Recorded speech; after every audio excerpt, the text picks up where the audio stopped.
गणेशाय नमः। गोस्वामी तुलसीदास जी की जय। श्री राम जय राम जय जय राम, श्री राम जय राम जय जय राम, श्री राम जय राम जय जय राम। उठे लखन निस विगत सुन, अरुण सिखा धुन कान। गुरु ते पहले जगत पति, जागे राम सुजान। रात बीतने पर मुर्गे की शब्द कानों में सुनकर लक्ष्मण जी उठे। जगत के स्वामी सुजान श्री रामचंद्र जी भी गुरु से पहले ही जाग गए। सकल सोच कर जाए नहाए, नित्य निवाहि मुनि सिर नाए।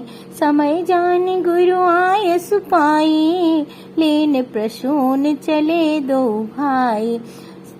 सब सोच क्रिया करके वे जाकर नहाए। फिर संध्या अग्निहोत्र आदि नित्य कर्म समाप्त करके उन्होंने मुनि को मस्तक नवाया। पूजा का समय जानकर गुरु को आज्ञा पाकर दोनों भाई फूल लेने चले।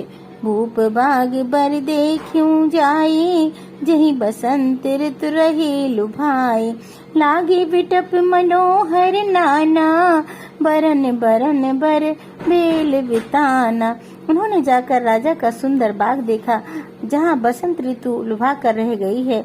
मन की लुभाने वाले अनेक वृक्ष लगे हैं। रंग बिरंगी उत्तम लताओं के मंडप छाए हुए हैं। नौ पल्लव फल सुमन सुहाए, निज संपत्ति सुर रूख लजाए। चातक कोकिल कीर चकोरा, कूजत बिहग नटत कल मोरा।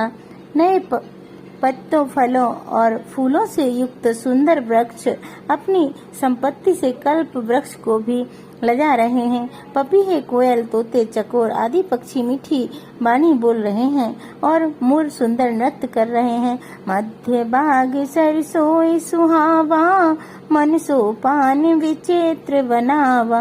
विमल सलिल सरसिज बहुरंगा, जल खग कूजत गुंजत भृंगा। बाग के बीचों बीच सुहावना सरोवर सुशोभित है, जिसमें मड़ियों की सीढ़ियां विचित्र ढंग से लगी हैं। उसका जल निर्मल है, जिसमें अनेक रंगों के कमल खिले हुए हैं। जल के पक्षी कलरव कर रहे हैं और भ्रमर गुंजार कर रहे हैं। बाग तड़ाग बिलोक प्रभु, हर से बंधु समेत। परम रम्य राम यह, जो राम ही सुख देत। बाग और सरोवर को देखकर प्रभु श्री रामचंद्र जी भाई लक्ष्मण जी सहित हर्षित हुए। यह बाग वास्तव में परम रमणीय है, जो जगत को सुख देने वाले श्री रामचंद्र जी को सुख दे रहा है। चौदिस चितहि पूछ माले गन, लगे लेन दल फूल मुदित मन। तहि अवसर सीता तहि आई, गिरजा पूजन जनन पठाई। चारों ओर दृष्टि डालकर मालियों से पूछकर वे प्रसन्न मन से पुष्प लेने लगे। उसी समय सीता जी वहां आई। माता ने उन्हें गिरजा पार्वती जी की पूजा करने के लिए भेजा था। संग सखी सब सुभग सयानी, गावहि गीत मनोहर बानी। सर समीप गिरजा गृह सोहा, बरन न जाय देख मन मोहा। साथ में सब सुंदरी और सयानी सखियां हैं, जो मनोहर वाणी से गीत गा रही हैं। सरोवर के पास गिरजा जी का मंदिर सुशोभित है, जिसका वर्णन नहीं किया जा सकता। देखकर मन मोहित हो जाता है।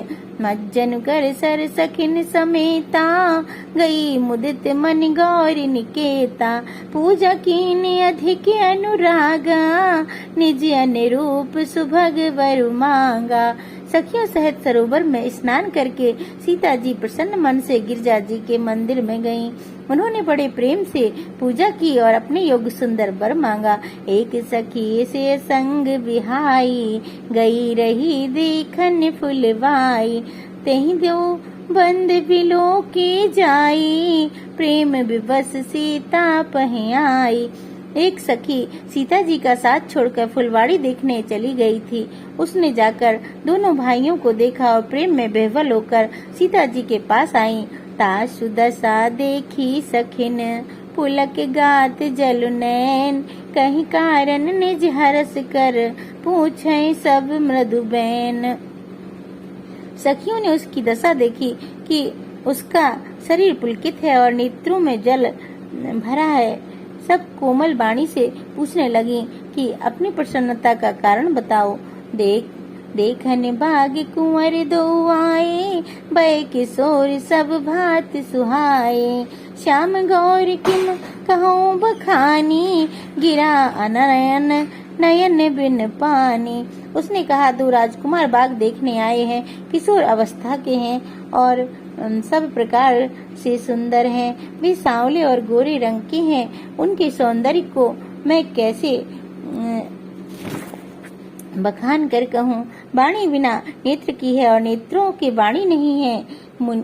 सुने हरि सी सब सखी सयानी, शिव सियहि अति उत्कंठा जानी, एक कहीं नृप सुत तेहि आली, सुने जिस मुनि संग आए काली।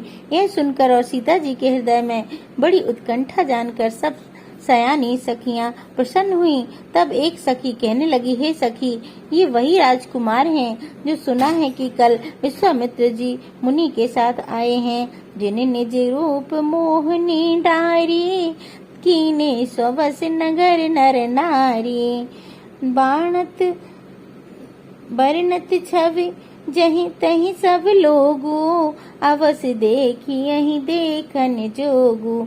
और जिन्होंने अपने रूप की मोहिनी डालकर नगर के स्त्री पुरुषों को अपने बस कर लिया है, जहाँ तहाँ सब लोग उन्हीं की छवि का वर्णन कर रहे हैं। अवश्य चलकर उन्हें देखना चाहिए, वे देखने के योग्य ही हैं।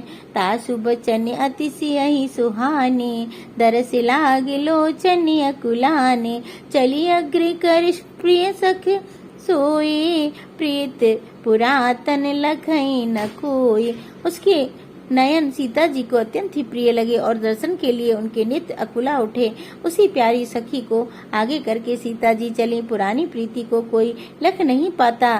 सुमेर सिय नारद बचन, उपजी प्रीत पुनीत, चकित बिलोकत सकल दिस, जन शिशु मृगी सभीत। नारद जी के वचनों का स्मरण करके सीता जी के मन में पवित्र प्रीति उत्पन्न हुई और वे चकित होकर सब ओर इस तरह देख रही हैं मानो डरी हुई मृग छौनी इधर उधर देख रही हो। कंकन किंकिन नूपुर धुन सुन, कहत लखन सन राम हृदय गुण, मानहु मदन दुंद दीनी, मन सावे सुविजय कै दीनी। कंकड़ हाथों के कड़े, करधनी और पायजेब के शब्द सुनकर श्री रामचंद्र जी हृदय में विचार कर लक्ष्मण से कहते हैं, ये ध्वनि ऐसी आ रही है मानो कामदेव ने विश्व को जीतने का संकल्प करके डंके पर चोट मारी है। ऐसे कहें फिर चिते ही ओरा, सिय मुख शशि भय नयन चकोरा, भय विलोचन चारु अचंचल, मनहु सकुच निज निमित्त जे दिगंचल। ऐसा कहकर श्री राम जी ने फिर कर उस ओर देखा। श्री सीता जी के मुख रूपी चंद्रमा को निहारने के लिए उनके नेत्र चकोर बन गए, सुंदर नेत्र स्थित हो गए, टकटकी लग गई मानो निमि जनक जी के पूर्वज ने, जिनका सबकी पलकों में निवास माना गया है। लड़की दामान के मिलन प्रसंग को देखना उचित नहीं, इस भाव से सकुचा कर पलकें छोड़ दी, पलकों में रहना छोड़ दिया, जिससे पलकों का गिरना तक रुक गया। देख सिय शोभा सुख पावा, हृदय सराहत वचन न आवा, जनु विरंच सब सिय निपुनाई, बिरच विश्व कहे प्रगट दिखाई। सीता जी की शोभा देखकर श्री रामचंद्र जी ने बड़ा सुख पाया। हृदय में वे उसकी सराहना करते हैं, किंतु मुख से वचन नहीं निकलते। यह शोभा ऐसी अनुपम है मानो ब्रह्मा ने अपनी सारी निपुणता को मूर्तिमान कर संसार को प्रकट करके दिखा दिया हो। सुंदरता कहूँ सुंदर करई, छवि ग्रह दीप से खाजनु बरई, सब उपमा कभी रहे जुठारी, कहीं पटत रहूं विदेह कुमारी। वह सीता जी की शोभा सुंदरता को भी सुंदर करने वाली है।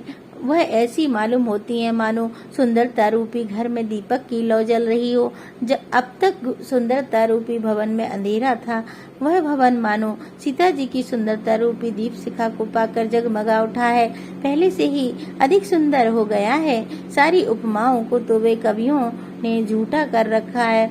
मैं जनक नंदिनी श्री सीता जी की किससे उपमा दूं? सिए शोभा है वरन प्रभु आपन दशा विचार, बोले सुच मन अनुज सन बचन समय अनुहार। इस प्रकार हृदय में सीता जी शोभा का वर्णन करके और अपनी दशा को विचार कर प्रभु श्री रामचंद्र जी की पवित्र मन से अपने छोटे भाई लक्ष्मण से समय अनुकूल वचन बोले। तात जनक तनि आयहि सोई, धनुष यज्ञ जेहि कारण होई, पूजन गौरी सखी ले आई, करत प्रकाश फिरय फुलवाई। हे तात, यह वही जनक जी की कन्या है जिसके लिए धनुष यज्ञ हो रहा है।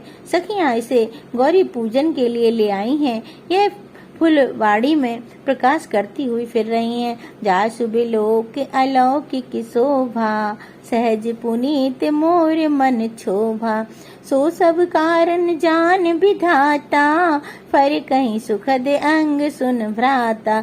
जिसकी अलौकिक सुंदरता देखकर स्वभाव से ही पवित्र मेरा मन क्षुब्ध हो गया। यह सब कारण अथवा उसका सब कारण तो विधाता ही जाने, किंतु हे भाई सुनो, मेरे मंगलदायक दाहिने अंग फड़क रहे हैं। रघुवंश निकर सहज सुभाऊ, मन को पंथ पग धरहि न काऊ, मोहे अतिशय प्रतीत मन केरी, जहि सपनों पर नार नहेरी। रघुवंशियों का यह सहज जन्मगत स्वभाव है कि उनका मन कभी कुमार्ग पर पैर नहीं रखता।